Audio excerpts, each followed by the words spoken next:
Meu nome é Melissa Unoa, tenho 31 anos.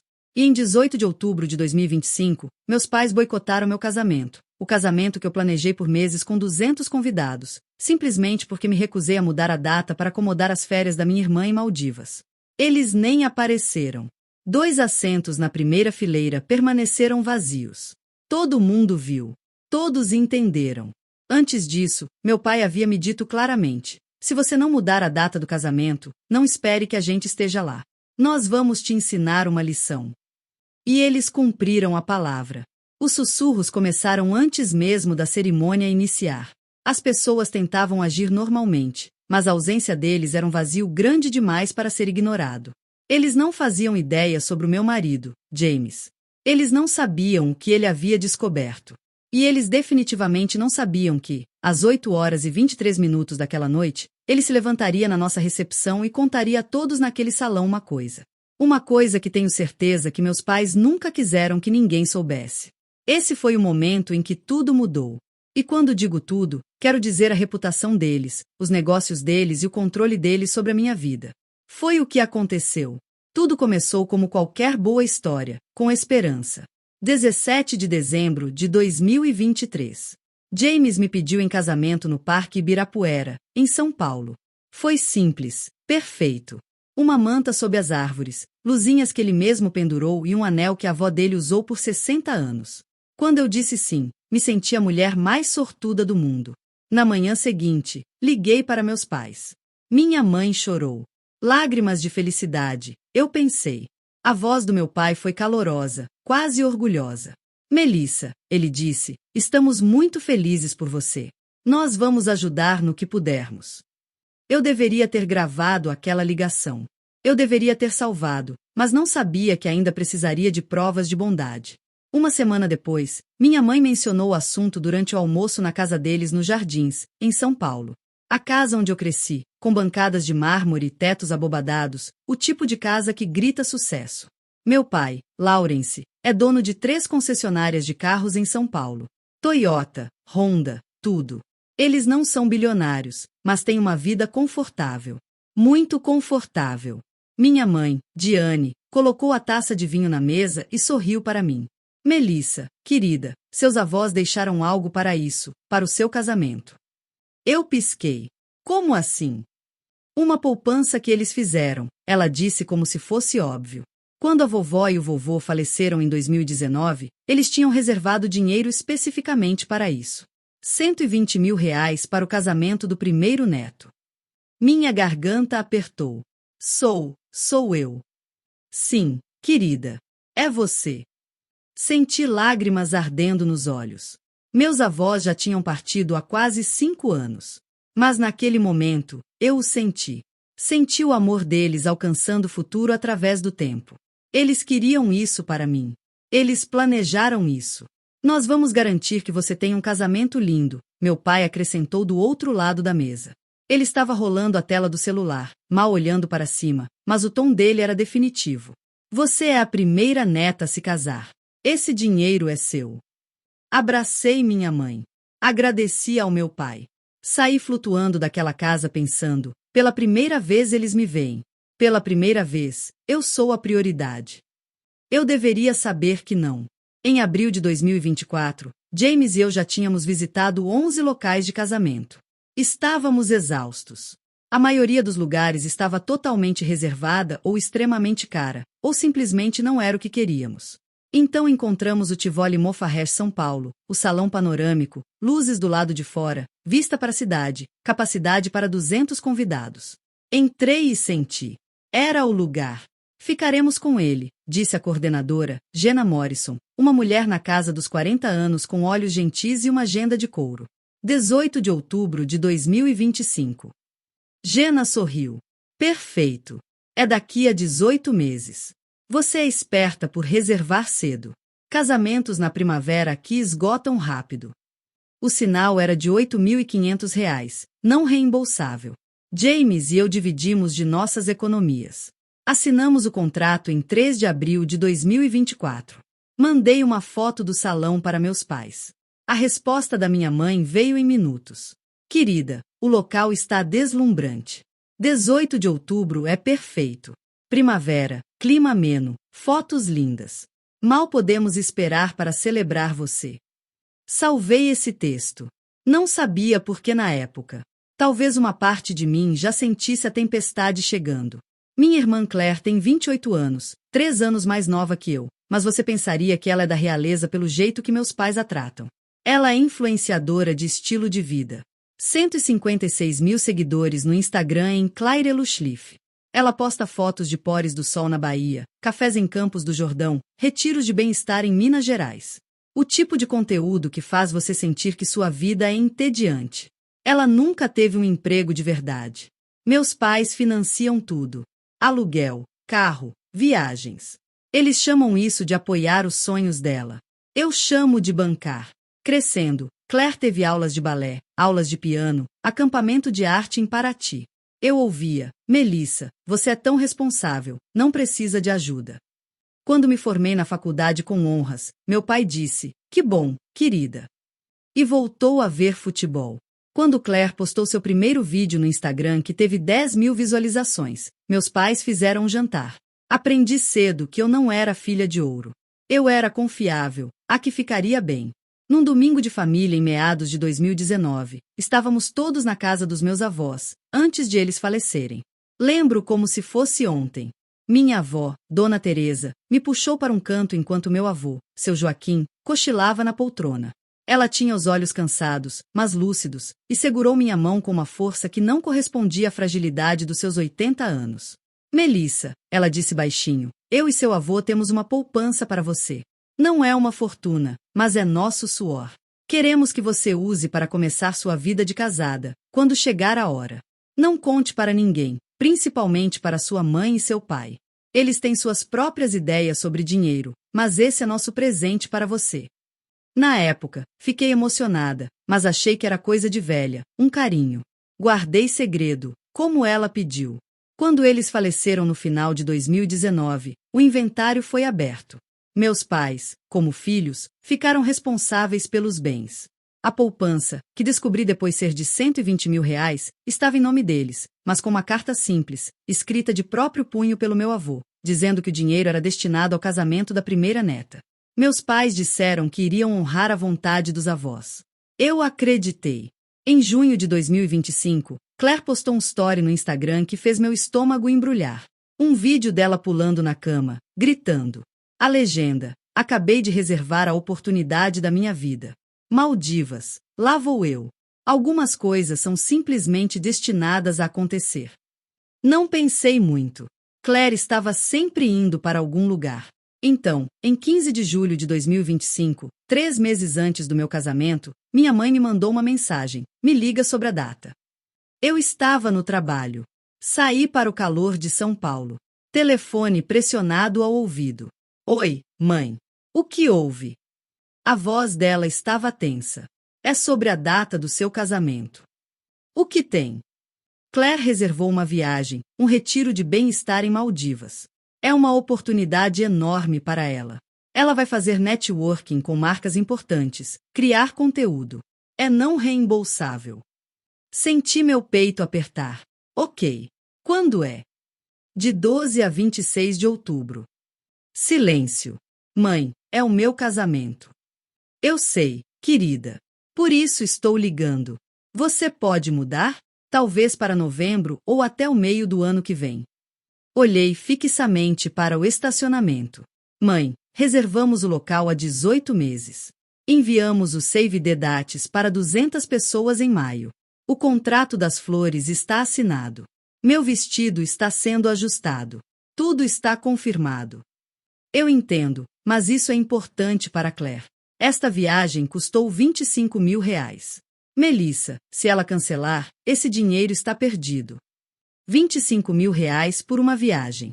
Eu economizei por 5 anos para pagar meu casamento. James e eu juntamos R$60 mil. Cada real contava. E eles queriam que eu jogasse tudo fora por causa do conteúdo do Instagram da Claire. Não, eu disse. Não vou mudar a data. Houve uma pausa. Então a voz da minha mãe ficou fria. Melissa, isso é sobre família. A carreira da Claire está decolando. Seu casamento pode acontecer a qualquer momento. Temos um contrato, mãe.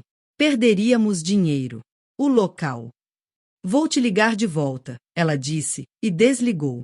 Fiquei ali parada no calor, com o telefone na mão, e senti a primeira rachadura no meu mundo. 2 dias depois, meu pai ligou. A voz dele não estava calorosa desta vez. Era a voz que ele usava na concessionária quando o negócio ia mal. Melissa, isso é sobre família. A carreira da Claire é importante. Nesta viagem a Maldivas, ela fará networking com marcas importantes. Seu casamento pode acontecer a qualquer momento. Você está sendo egoísta. Egoísta. Essa palavra doeu como um tapa. Pai, assinamos um contrato. O local. Dinheiro não é a questão, Melissa. Respeito é. Eu queria gritar, mas mantive a voz firme. Nós não vamos mudar a data. Ele exalou bruscamente. Então temos um problema. Ele desligou.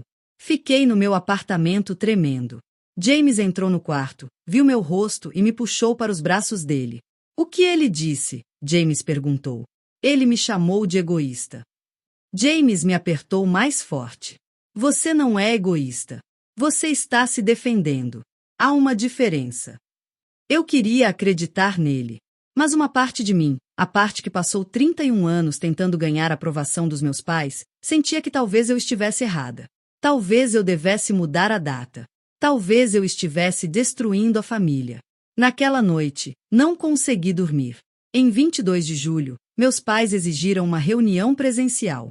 James e eu dirigimos até a casa deles nos Jardins. O ar-condicionado estava no máximo, mas senti suor nas palmas das mãos.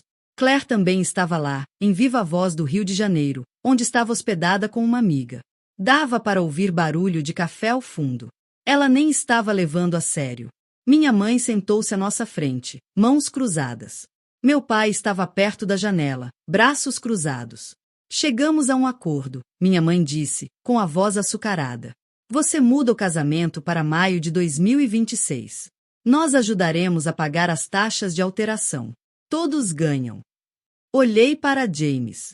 Ele apertou minha mão debaixo da mesa. As taxas de alteração seriam de uns 12 mil reais, eu disse. No mínimo, e perderíamos nossa data. Teríamos que começar do zero. Meu pai se virou da janela. Estamos oferecendo ajuda. O que mais você quer? A voz de Claire crepitou no viva voz. Tipo, eu já paguei o depósito de Maldivas, então. Senti algo estalar dentro de mim. Não, eu disse. A data permanece. O rosto do meu pai endureceu. Então temos um problema. A reunião terminou 10 minutos depois. Enquanto James e eu caminhávamos para o carro, minha mãe estava na porta chorando. Meu pai nem olhou para mim.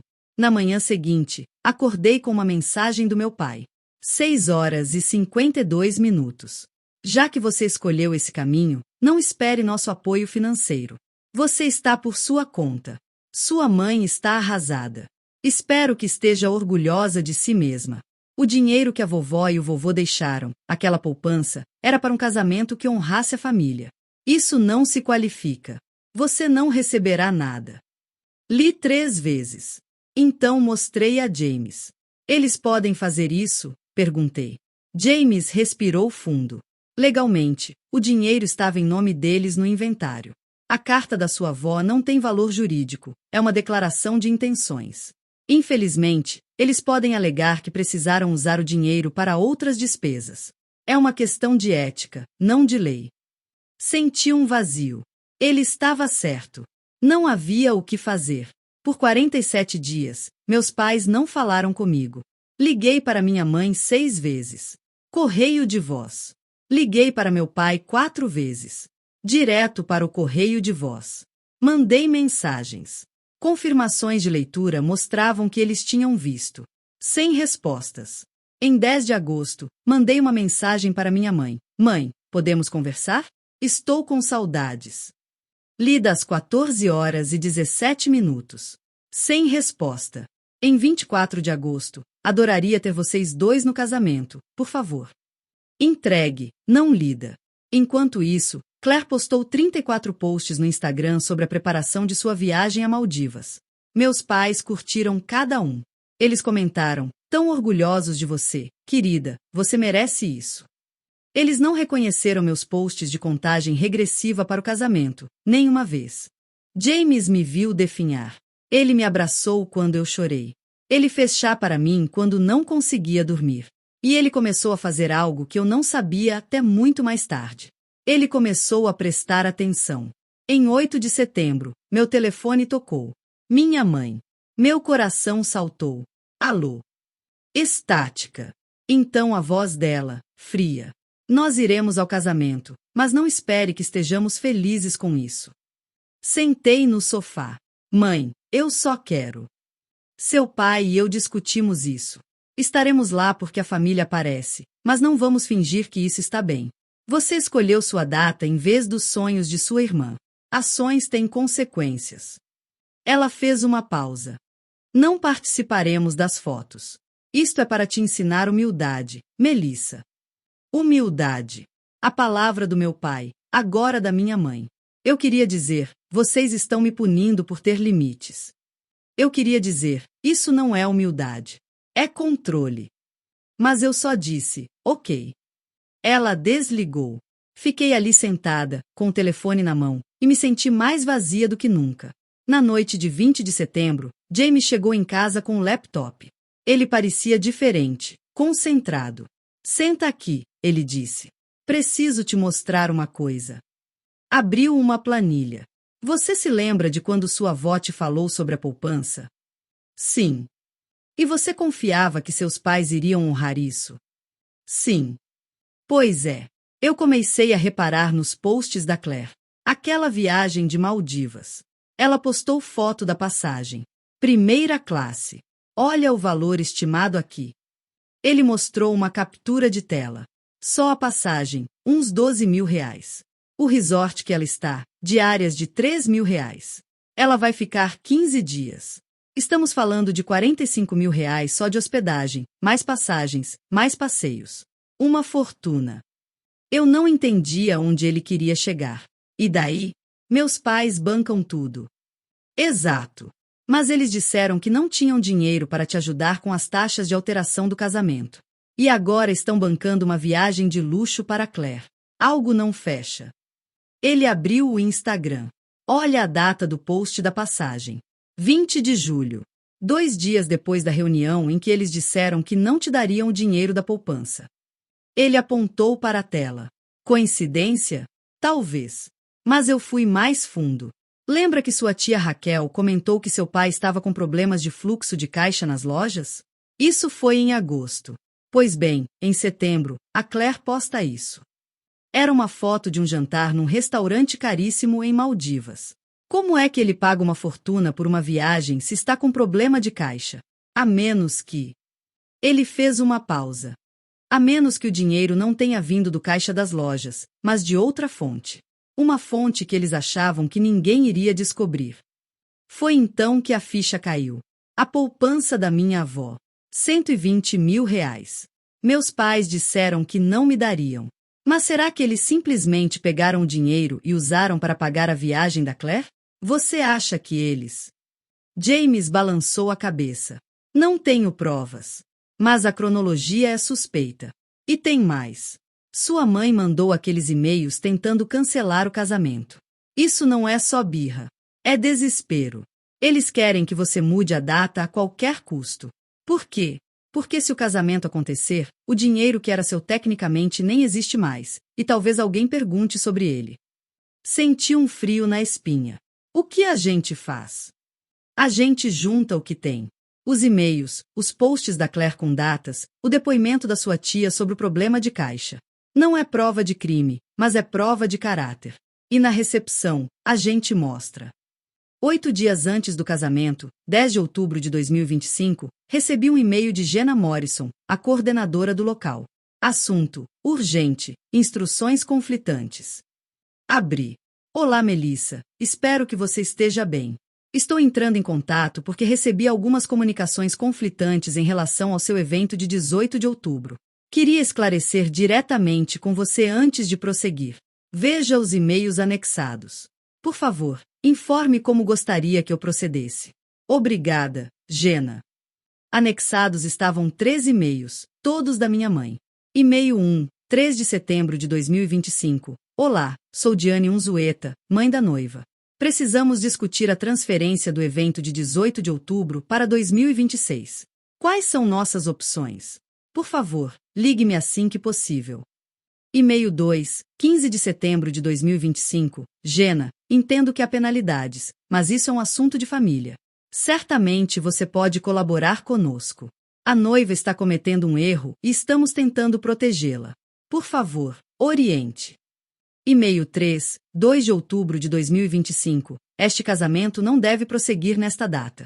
Estou pedindo, como mãe da noiva, que nos ajude a parar esse erro. Ligue-me imediatamente. Senti meu sangue gelar. Ela tentou cancelar meu casamento pelas minhas costas 3 vezes. Encaminhei o e-mail para James. Ele ligou na hora. Isso é o que faltava. Eles estão desesperados mesmo. Na noite anterior ao casamento, 17 de outubro, James e eu estávamos no apartamento, revisando os últimos detalhes. Ele abriu o laptop mais uma vez.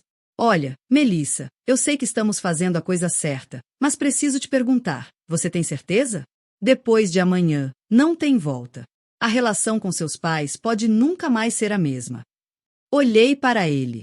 Pensei nos anos de preferência por Claire, nas palavras você é estável, você vai ficar bem, na poupança da minha avó que virou viagem de luxo para minha irmã, nos e-mails tentando destruir meu casamento. Tenho, respondi. Eles que escolheram esse caminho. Eu só estou mostrando para todo mundo o mapa. 18 de outubro de 2025. Acordei às 6 horas e 15 minutos na suíte nupcial do Tivoli Mofarrege. Meu coração estava acelerado antes mesmo de abrir os olhos. Cabelo às 8 horas, cerimônia às 16 horas, recepção às 19 horas, e em algum lugar entre isso meus pais chegariam, ou não. Verifiquei meu telefone. Nenhuma mensagem. No salão de beleza na Oscar Freire, minhas damas de honra tentaram manter o clima leve. Geis, minha madrinha, trouxe espumante. A irmã de James contou piadas terríveis, mas eu não conseguia me concentrar. Às 9 horas e 47 minutos, Claire postou um story no Instagram, um vídeo dela mesma numa praia em Porto de Galinhas. Aparentemente, depois de Maldivas, ela estava estendendo a viagem para Pernambuco. A legenda: a vida é boa. Aproveitando cada minuto #blessed. Geis viu meu rosto. Não olha. Mas eu já tinha visto. Guardei aquela imagem. Seria útil. Às 14 horas, eu estava de volta na suíte nupcial olhando para meu vestido. Um modelo reto com rendas, simples, que paguei em 10 parcelas no cartão. R$ 4.800. Eu mesma paguei por ele, com muito sacrifício. Minha mãe deveria me ajudar a vesti-lo, deveria estar ali comigo. Em vez disso, Geis fechou o zíper para mim. Coloquei um broche simples que era da minha avó, uma flor de pérolas que ela usava em casamentos. Era a única coisa material que eu tinha dela. Não era valioso, mas era meu. Olhei para mim no espelho. Vovó, hoje você está aqui, sussurrei. Geis me abraçou. Vamos lá, vamos casar. Às 14 horas e 33 minutos, meu telefone vibrou. Mensagem da minha mãe: estaremos lá, mas não espere sorrisos. Respirei fundo e desliguei o telefone. Não deixaria que isso me afetasse. Às 15 horas e 45 minutos, bateram na porta. Tio Tom, irmão mais novo do meu pai, 58 anos, dono de uma pequena oficina mecânica na Zona Norte, do tipo que aparece quando você precisa. 2 dias antes, eu liguei para ele e perguntei se ele me levaria ao altar. Meu pai tinha se recusado, disse que não daria esse gostinho para mim. Tio Tom disse sim imediatamente. Seu pai está fazendo bobagem, Melissa. Fico feliz em te acompanhar. Honra minha. Agora ele estava na porta de terno azul, um pouco apertado, mas com um sorriso sincero e os olhos marejados. Pronta, menina? Ele perguntou. Peguei seu braço. Pela janela, eu podia ver os convidados chegando. Avistei meus pais ao longe, entrando no salão e se dirigindo para a fileira de trás, extrema esquerda, longe de todos. 2 assentos vazios na primeira fila, onde eles deveriam estar. Meu coração apertou, mas segui em frente. Às 16 horas, a cerimônia começou. O salão panorâmico estava perfeito. Luzes suaves, vista para a cidade que começava a ganhar as cores do entardecer. 200 cadeiras brancas em fileiras. 178 pessoas realmente apareceram. Alguns parentes mais distantes, que já tinham ouvido falar do drama através de boatos de família, optaram por não vir. A marcha nupcial começou a tocar. Minhas damas de honra entraram, uma a uma.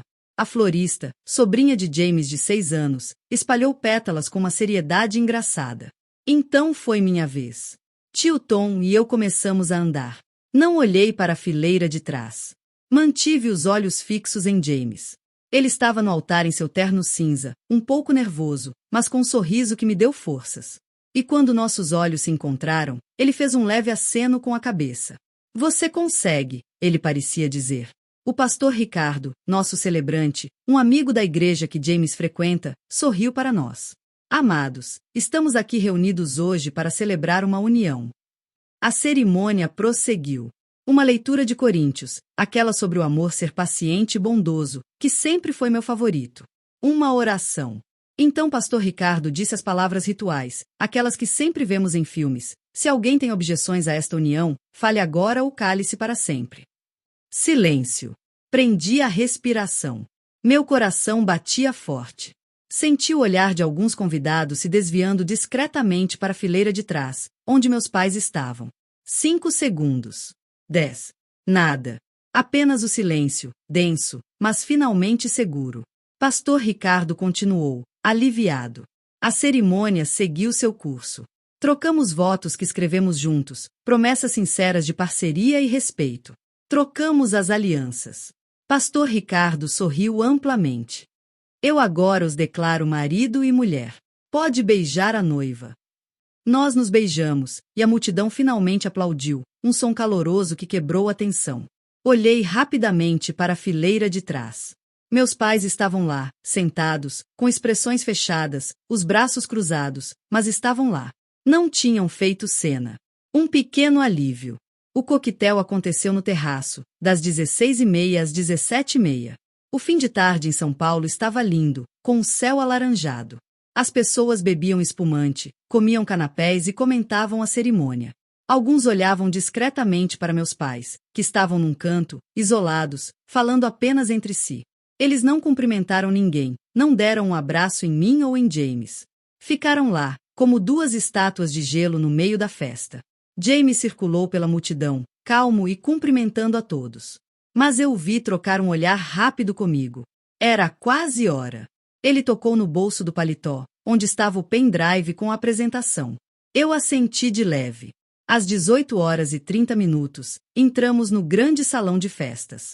A transformação estava linda.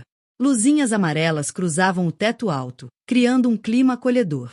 Guirlandas de eucalipto decoravam as mesas redondas, cada uma com 10 lugares. O DJ, um amigo de James, nos anunciou com entusiasmo: senhoras e senhores, com muito orgulho, pela primeira vez como marido e mulher, senhor e senhora James Patterson. Aplausos calorosos. Dançamos nossa primeira dança ao som de A Paz, do Roupa Nova, uma música que sempre me emocionou. Por alguns minutos, girando nos braços de James, esqueci tudo. Foi mágico. O jantar foi servido às 19h. Filé mignon ao molho madeira ou robalo grelhado. A comida estava excelente, mas eu mal conseguia comer.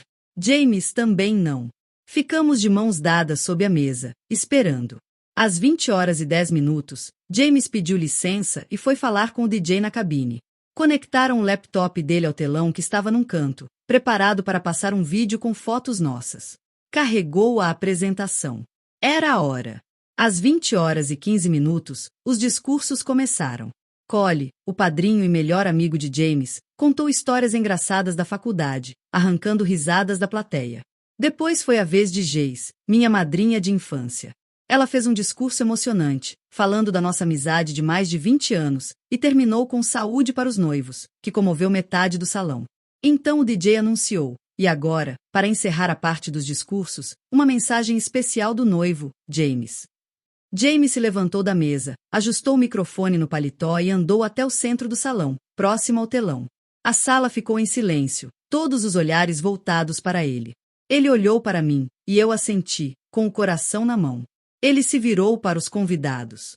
Boa noite a todos. Primeiro, quero agradecer de coração a cada um de vocês que está aqui celebrando com a gente. Significa muito para nós. Ele fez uma pausa, respirou fundo. Quem me conhece sabe que não sou muito de falar em público. Mas hoje é um dia especial, e nos últimos meses, algumas coisas aconteceram que eu não posso simplesmente ignorar, porque envolvem a mulher que eu amo, a Melissa, e a família dela. Ele clicou no controle remoto, e o telão se acendeu. A primeira imagem era a foto de uma carta, escrita à mão, num papel amarelado. Era a carta do avô de Melissa. James explicou. Esta é uma carta escrita pelo avô da Melissa, seu Joaquim, já falecido. Nela, ele declara que deixou uma poupança de R$120 mil para o casamento da primeira neta, a Melissa. A sala murmurou. Eu vi minha mãe se remexer na cadeira, na fileira do fundo. Meu pai franziu a testa. James continuou, mostrando uma linha do tempo no telão.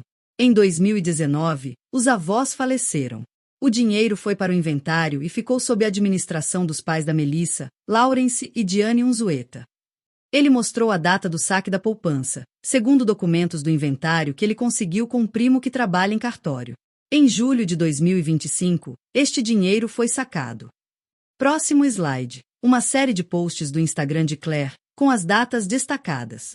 Nesta mesma época, a irmã da Melissa, Claire, começou a postar sobre uma viagem para Maldivas. Vejam as datas. A passagem de primeira classe foi comprada dias após o saque da poupança. Ele mostrou a foto da passagem que Claire tinha postado, com o valor estimado. O resort, as diárias, os passeios. Tudo isso custa uma pequena fortuna. A sala estava em absoluto silêncio. Dava para ouvir o ar-condicionado. James mostrou então os e-mails que minha mãe tinha enviado para o hotel, tentando cancelar o casamento. As datas, os textos desesperados. E por último, ele disse, com a voz calma, os posts mais recentes de Claire. Ontem mesmo, ela postou stories de Porto de Galinhas, estendendo a viagem. Enquanto isso, a Melissa, a noiva, a filha mais velha, a primeira neta, pagou o próprio casamento com sacrifício, porque os pais disseram que não tinham dinheiro para ajudar. Ele fez uma pausa longa, deixando as imagens no telão. Não temos provas criminais. Não temos extratos bancários. Mas temos uma carta escrita à mão por um homem que já morreu, uma linha do tempo que não mente, e uma pergunta que fica no ar. Para onde foi o dinheiro que o seu Joaquim e a dona Teresa deixaram para Melissa? Meu pai se levantou da cadeira, vermelho como um pimentão. Isso é um absurdo. Uma invasão de privacidade. Isso é calúnia. A voz dele ecoou no salão. Minha mãe puxou o braço dele, visivelmente constrangida, com os olhos arregalados. James não se alterou. Manteve a calma. Não invadimos nada, Lawrence. Os posts são públicos, os e-mails a própria Melissa recebeu. E a carta é um documento de família. Só estamos mostrando os fatos. As conclusões, cada um tira as suas. A sala ficou em silêncio por alguns segundos que pareceram uma eternidade. Então, tia Raquel, que estava numa mesa próxima, se levantou. Ela olhou para meu pai, com os olhos cheios de lágrimas. Lawrence, disse ela, com a voz trêmula, mas firme. É verdade? Vocês usaram o dinheiro que o papai deixou para Melissa e gastaram com a Claire? Meu pai não respondeu. Ele ficou parado, olhando para ela, para mim, para a sala inteira. Sua expressão passou da raiva para algo parecido com vergonha, mas rapidamente endureceu de novo. Sem dizer uma palavra, ele segurou o braço da minha mãe, que estava pálida, e a puxou para fora do salão. Minha mãe ainda tentou olhar para trás, para mim, mas ele a forçou a seguir. A porta se fechou atrás deles com um baque surdo. Dessa vez, não houve aplausos. Houve um constrangimento geral. As pessoas cochichavam entre si, algumas se entreolhavam sem saber o que dizer. O clima pesou. O DJ, sem saber como agir, colocou uma música ambiente baixinha. A festa não morreu, mas ficou mais contida, mais sóbria. Alguns convidados, os mais próximos dos meus pais, se levantaram discretamente e foram embora nos minutos seguintes. Mas a grande maioria ficou. Alguns vieram até a nossa mesa, me abraçaram, disseram que sentiam muito, que não imaginavam que meus pais fossem capazes daquilo. Tia Raquel veio, com os olhos ainda marejados, e me abraçou forte. Eu desconfiava, Melissa. Seu pai sempre foi assim, desde pequeno. O dinheiro sempre falou mais alto. Mas a Claire, ela sempre foi a protegida. Seu avô e sua avó devem estar se revirando no túmulo. Ela soluçava. Tio Tom, que tinha me levado ao altar, balançou a cabeça, visivelmente decepcionado com o irmão. Ele sempre escolheu o lado errado, resmungou, e foi tomar uma cerveja no bar. A festa continuou, mas de forma diferente. Não foi uma explosão de alegria e música alta, mas uma celebração mais íntima, mais verdadeira. As pessoas que ficaram eram as que realmente se importavam conosco, que nos amavam de verdade. Dançamos, conversamos, rimos, e no fundo, havia uma sensação estranha, mas real, de alívio. O segredo estava revelado. A verdade, mesmo dolorosa, estava na mesa. E nós estávamos juntos. No dia seguinte ao casamento, acordei no apartamento, ainda com o vestido pendurado na porta do guarda-roupa. Meu telefone estava cheio de mensagens. Parentes querendo saber mais detalhes, amigos mandando mensagens de apoio, alguns conhecidos curiosos. E, claro, meus pais. Meu pai deixou vários recais de voz, cada um mais furioso que o anterior. Dizia que íamos pagar pelo que fizemos, que destruímos a reputação dele, que éramos ingratos. Minha mãe mandou uma mensagem de texto, curta e seca. Você conseguiu o que queria. Espero que esteja feliz. Nós não merecíamos isso. Claire, minha irmã, demorou um dia para se manifestar publicamente. No domingo à noite, ela postou um stories no Instagram com uma frase enigmática. Pessoas falsas aparecem quando você menos espera. Família é complicado. Sigo amando com meu coração. Mas ela não mencionou o caso diretamente, não explicou nada. Nos dias seguintes, alguns seguidores dela, que deviam ter visto alguma coisa ou ouvido boatos, começaram a perguntar nos comentários das fotos. Claire, é verdade que seus pais usaram seu dinheiro do casamento? Você sabia da poupança da sua avó? Ela perdeu alguns seguidores, nada drástico, uns 5 ou 6 mil. Mas a imagem dela, aquela de influenciadora perfeita e bem-sucedida, ficou manchada. A história, porém, não virou notícia de jornal ou matéria de TV. Não houve reportagem na Globo, nem manchete na Folha. Meus pais são conhecidos nos círculos deles, nos bairros nobres de São Paulo, nos eventos de lançamento de carros, mas não são figuras públicas de grande repercussão. O escândalo foi familiar, não midiático. As pessoas comentaram, claro. Em festas de família, nos grupos de WhatsApp dos parentes, nos almoços de domingo, o assunto rendeu por semanas. Mas a vida seguiu. O mundo não parou por causa do dinheiro da minha avó. 2 meses depois do casamento, em dezembro, tio Tom me ligou. Ele é o irmão mais novo do meu pai, mas sempre foi mais próximo de mim. Melissa, ele disse, com a voz cansada. Achei que você devia saber. Seu pai está passando por dificuldades. Uma das concessionárias, a da Zona Sul, está com as vendas lá embaixo. Alguns clientes antigos, que ouviram os boatos do casamento, simplesmente pararam de comprar lá. Não é um boicote organizado, nada disso. É que as pessoas falam, Melissa. E ninguém quer fazer negócio com alguém que passa a perna na própria filha. Ele fez uma pausa. Ele tentou processar o James por calúnia e difamação, sabe? Foi num advogado ali da região. Mas o advogado deve ter avisado que não tinha base. O caso morreu antes de começar. Eu não senti prazer com isso.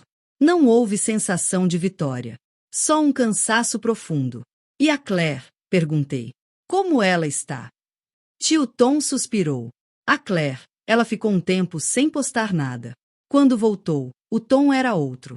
Posts mais comportados, menos viagens, mais fotos em casa, com a cara de tô refletindo sobre a vida. Os patrocínios diminuíram. Ela perdeu algumas marcas. Não foi destruída, mas não é mais a mesma. Acho que aprendeu que a vida de influenciadora tem dessas coisas. A imagem é tudo. Quanto a nós, James e eu seguimos nossa vida. O dinheiro que economizamos para o casamento, aqueles 60 mil reais suados de 5 anos de trabalho, deu para pagar tudo. O salão, o buffet, o vestido, as flores. Não sobrou R$1 para a entrada de um apartamento maior. Continuamos no nosso AP alugado de 2 quartos na Vila Mariana, com aquele sofá velho e a mesa que ganhamos da mãe do James. Não foi fácil, mas estávamos juntos. Todas as noites, antes de dormir, James segurava minha mão e a gente conversava sobre o futuro. Sobre filhos, sobre viagens, sobre a vida simples que a gente queria construir. Em junho de 2026, 8 meses depois do casamento, descobri que estava grávida. Fiz o teste de farmácia num sábado de manhã, sozinha em casa, enquanto James tinha ido comprar pão. Quando vi as 2 listrinhas rosas, meu coração disparou. Sentei no sofá, segurando o teste, e chorei. Chorei de alegria, de medo, de tudo. Quando James chegou, eu só estendi o teste para ele. Ele olhou, demorou um segundo para entender, e quando entendeu, me abraçou com uma força que quase me tirou do chão. A gente vai ser pai e mãe, ele sussurrou no meu ouvido. A gente vai ser uma família. Quando contei para a tia Raquel, algumas semanas depois, ela chorou de alegria também. Depois, discretamente, quando estávamos a sós na cozinha dela, ela mencionou meu pai. Melissa, seu pai andou perguntando por você. Através de mim, claro. Ele nunca teria coragem de falar diretamente. Perguntou como você estava, se estava feliz. E eu acabei contando da gravidez. Ela olhou para mim com cautela. Ele disse que gostaria de conhecer o neto quando nascesse. Que está velho, que pensa muito no que aconteceu. Disse que talvez esteja arrependido. Balancei a cabeça devagar. Arrependimento se mostra com ações, tia. Ele nunca pediu desculpas. Nunca reconheceu o que fez. Mandar um recado por você não é suficiente. Tia Raquel assentiu, compreensiva. Eu sei, minha filha. Eu só achei que você devia saber. Minha mãe, um dia, em julho, me mandou uma mensagem no WhatsApp. Foi a primeira comunicação direta desde o casamento. Parabéns pela gravidez, Melissa. Fiquei sabendo pela sua tia. Espero que tudo corra bem com você e o bebê. Li a mensagem umas 3 vezes. Não havia rancor ali, mas também não havia um pedido de desculpas, nenhum aceno para o passado. Era uma mensagem neutra, segura. Respondi com um simples obrigada. Não houve mais nada. A conversa morreu ali. O tempo passou. Meu corpo mudou, a barriga cresceu. James falava com o bebê todas as noites, encostando a boca na minha barriga. Escolhemos o nome juntos. Pedro, em homenagem ao avô de James, que faleceu quando ele era pequeno. Pedro nasceu numa manhã de fevereiro de 2027, no Hospital São Luís. Foram 12 horas de trabalho de parto, mas quando segurei ele no colo pela primeira vez, pequeno, quente, com os olhinhos apertados contra a luz, todo o cansaço desapareceu. Ele era perfeito. Naquela noite, já no quarto do hospital, com Pedro dormindo no bercinho ao lado e James exausto na poltrona, pensei na minha avó.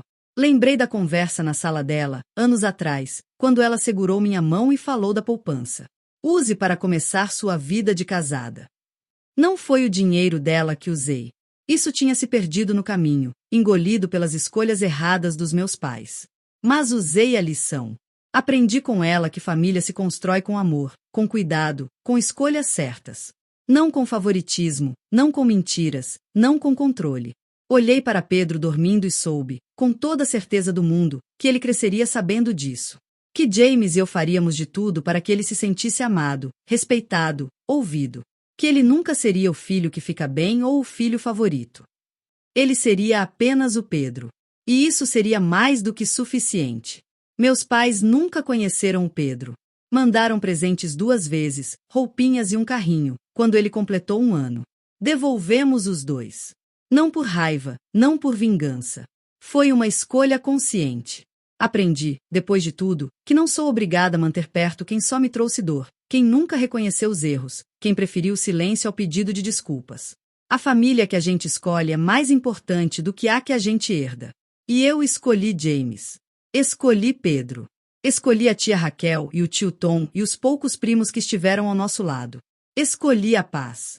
James segura minha mão até hoje, todas as noites, antes de dormir. Às vezes, quando Pedro já está no quarto dele, a gente senta no sofá velho da sala, toma um chá e conversa sobre o dia. Sobre o trabalho, sobre as contas, sobre as coisas boas e as difíceis. E no fim, sempre sobra um sorriso. Construímos nossa própria família, com nossos próprios valores, tijolo por tijolo. E, no fim das contas, foi a melhor coisa que poderíamos ter feito. A melhor família que poderíamos ter construído.